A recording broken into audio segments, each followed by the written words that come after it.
Morning students, class 9 chapter 13 surface area and volume. तो student, इस chapter की हमने एक्सरसाइज 13.7 पिछले वीडियो में कंप्लीट की थी। आज हम एक्सरसाइज 13.8 स्टार्ट करेंगे। तो एक्सरसाइज 13.8 में हम वॉल्यूम ऑफ स्फीयर के बारे में पढ़ेंगे। तो वॉल्यूम ऑफ स्फीयर मतलब जैसे यहाँ पर ये एक सिलेंडर है, सिलेंडर में एक स्फीयर, एक बॉल शेप दे रखा है। इसका वॉल्यूम आपको कैसे फाइंड करना है उसका फॉर्मूला देखेंगे इसमें। तो वॉल्यूम ऑफ स्फीयर होता है 4/3 पाई आर क्यूब, और volume of hollow sphere 4/3 pi capital R cube minus small R cube. आप इसकी जगह R1 क्यूब और R2 क्यूब भी ले सकते हैं। उसके बाद है वॉल्यूम ऑफ हेमिस्फीयर। हेमिस्फीयर मैंने आपको बताया था, अगर आप एक स्फीयर को हाफ कट कर दोगे तो वो 2 पोर्शन में कट हो जाएगा। उसके बाद जो एक पोर्शन बचेगा उसका हाफ सेमी स्फीयर, उसको वॉल्यूम ऑफ हेमिस्फीयर, तो 2/3 पाई आर क्यूब। तो exercise 13.8 question number 1, find the volume of sphere whose radius. अब यहाँ पर आपको वॉल्यूम ऑफ स्फीयर फाइंड करना है जिसकी रेडियस दे रखी है आपको। तो देखिए, radius of sphere is 7 centimetre, volume of sphere है 4/3 पाई आर क्यूब। 4/3 पाई की जगह 22.7 और आर क्यूब की जगह 7 को 3 बार आप लिख देंगे। 7 × 7 × 7, 17 से 17 कैंसिल, न्यूमिनेटर में मल्टीप्लाई करेंगे और डिनोमिनेटर में 3 है तो 3 से डिवाइड करके आपका जो आंसर आएगा वो लिखेंगे, और यहाँ पर यूनिट आएगी सेंटीमीटर क्यूब। इसी तरह से क्वेश्चन नंबर 2 है, find the amount of water displayed by the solid spherical ball of diameter. अब यहाँ पर अमाउंट निकालना है, मीन्स कैपेसिटी या फिर वॉल्यूम ही फाइंड करना है। और यहाँ पर ये बोला गया कि एक सॉलिड स्फेरिकल बॉल है जिसमें कितना अमाउंट ऑफ वाटर रह सकता है, और उसमें आपको डायमीटर दे रखा है। डायमीटर दे रखा है, उससे आपको वॉल्यूम फाइंड करना है। तो देखो, डायमीटर है 0.21 मीटर। अब रेडियस में लिखेंगे तो आ जाएगा 0.21/2। वॉल्यूम ऑफ स्फीयर में आप पुटअप करोगे वैल्यू यहाँ पर, तो 4/3 × 22.7 और 0.21/2 का होल क्यूब। वैल्यूज यहाँ पर देख के हम कैंसिल करेंगे, तो जो वैल्यू बचेगी उसको आप आपस में मल्टीप्लाई करोगे तो आंसर आएगा 0.004851 मीटर क्यूब। क्वेश्चन नंबर 3 है, the diameter of the metallic ball is 4.2 centimetre. What is the mass of the ball if the density of metal is 8.9 ग्राम पर सेंटीमीटर क्यूब। तो एक मेटालिक बॉल है जिसका diameter दे रखा है, और वहाँ पर अगर उस बॉल का मास आपको फाइंड करना है, अगर उस डेंसिटी दे रखी है उस मेटल की तो वो 8.9 ग्राम पर सेंटीमीटर क्यूब है। तो आपको उसका मास निकालना है या वॉल्यूम निकालना है।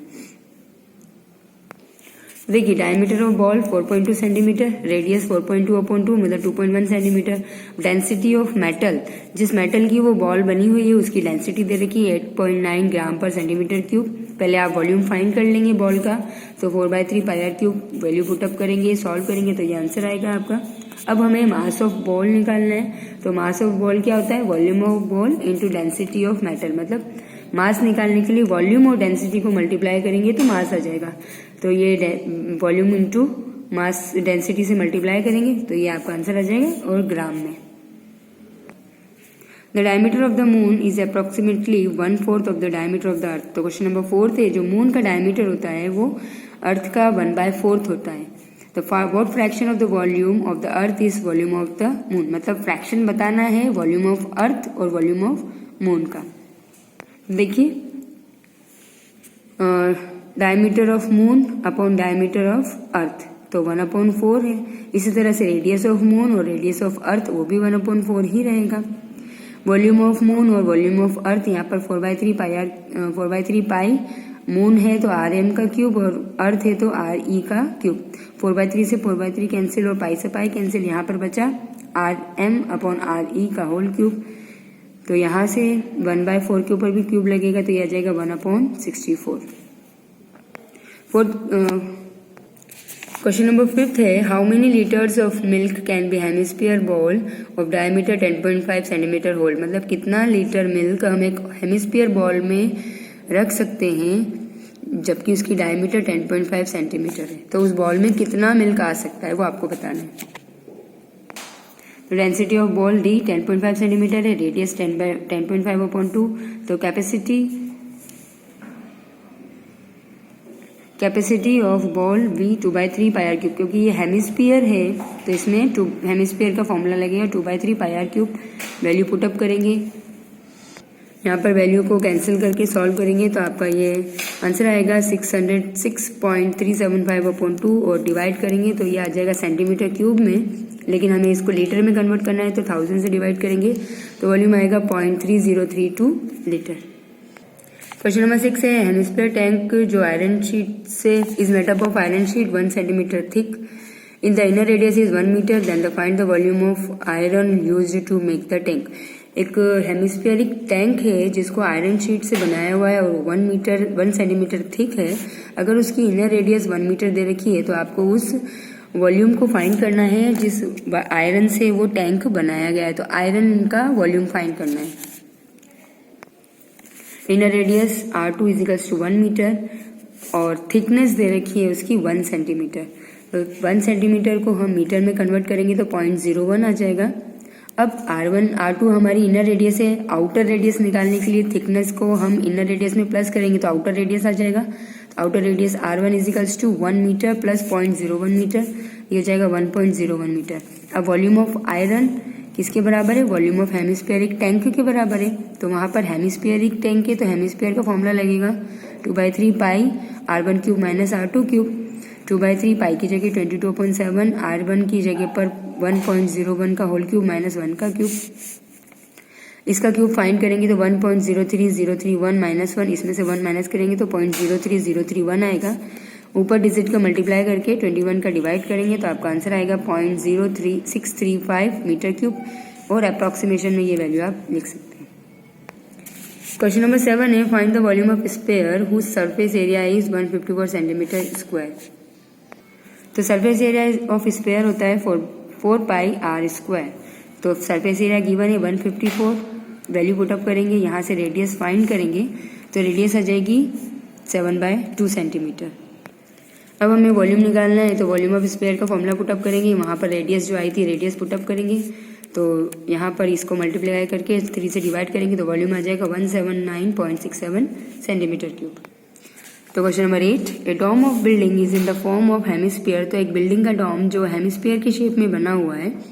From inside it was white wash at the cost of ₹498.96। मतलब उस डोम के अंदर की साइड वाइट वॉश कराना है तो उसकी कितनी कॉस्ट लग रही है? 498.96।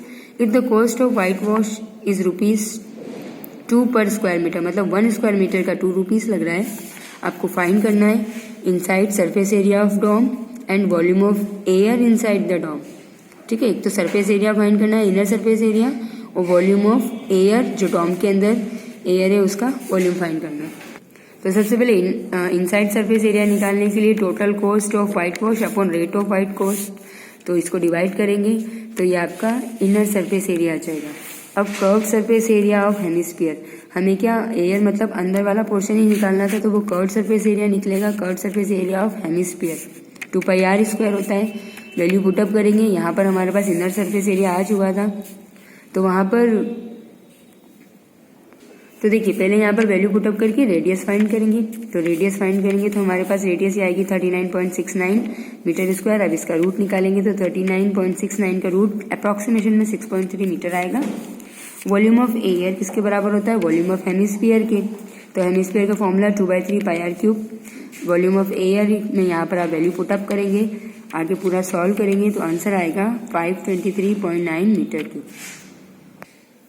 Question number 9 is 27 solid iron sphere, each of radius r and surface area s are melted to form a sphere with surface area s dash. Find the radius r dash of new sphere and ratio of s and s dash.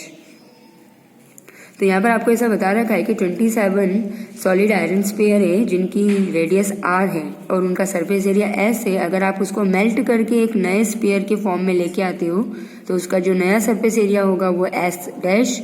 तो आपको उसका find करना है नए sphere का radius r dash and ratio निकालना है फिर पुराने स्फीयर का सरफेस एरिया और नए स्फीयर का सरफेस एरिया का। तो देखिए वॉल्यूम ऑफ न्यू स्फीयर किसके बराबर है? 27 into volume of total sphere. जो नया स्फीयर का वॉल्यूम है वो 27 पुराने स्फीयर का टोटल स्फीयर के बराबर है। 27 इंटू उनका वॉल्यूम कितना है? 4/3 पाई R क्यूब। 4/3 और पाई से पाई कैंसिल हो गया। यहाँ पर R1 मैंने R डैश की जगह R1 लिख दिया, R1 का क्यूब और R क्यूब। अगर आप इसको कन्वर्ट करेंगे तो ये 3 का क्यूब होता है, तो हम इसको लिख सकते हैं 3r का होल क्यूब। r क्यूब से r क्यूब कैंसिल, तो r डैश की वैल्यू आ गई 3r।